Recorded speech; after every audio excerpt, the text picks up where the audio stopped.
6 سال لسر حولا کودتای لشکریه لترکیه درباس بکو بو سدما مرنا 205 کسان و برین دربونا زیدتری 10,000 کسان.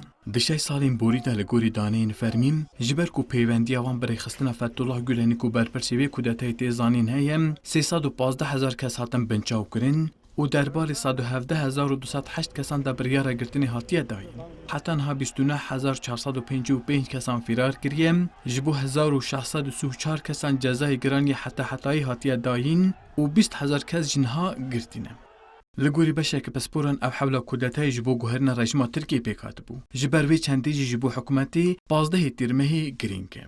Hükümet 15 Temmuz'a çok büyük bir önem atfetti. Hükümet و aligerên hikûmetê ku tedaya 15 tîrmehê weke operasyona Amerîkayê ya dijî Tirkiye dibîne.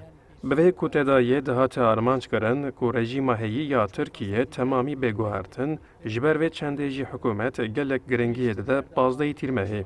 Biya min jî ew hewla ku tedayê li dijî Tirkiye bû, eger bi ser ketiba, dê li Tirkiyeyê kaoseke mezin çêbiba. برانبر وی که لگوری هن شروعکارین سیاسی جی حکومت جبو خو او حولا کودتاییم وک خیره خودی دید کو هم کردان هم جو مخالفتی بیدنگ بکم. O dönemin başbakanının deyimiyle Serokwezîrê wê heyamê gotibû ev hewla kodetayê ji bo wan xêra Xwedê bû ji ber ku hikûmet bi her awayî gelek tengasî bûbû. Civak ji rêveberiyê nerazî bû. Hêza siyaseta Kurd û muxalefetê zêde dibû ber vê çendê hikûmetê nedikarî çi bike.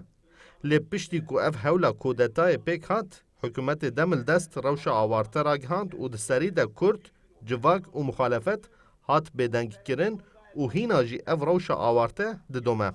هر وها 11 روز پشت حولا کودتاییم دی تیرمها 2016 دن رفش آوارتیه که هاتا رگهاندن 7 جران هاتا دریش کرن و حتی 2018 2 سالان بینا بردوام کرد. د 2 سالین رفشا آوارته دا 205 سازیین مدیایی و 375 ریخستن و کماله هاتن گرتن کو پرانی اوان سازی و ریخستن کردی بود و 6081 اکادمیسیان جی جزانکویان هاتن اخراج کرن.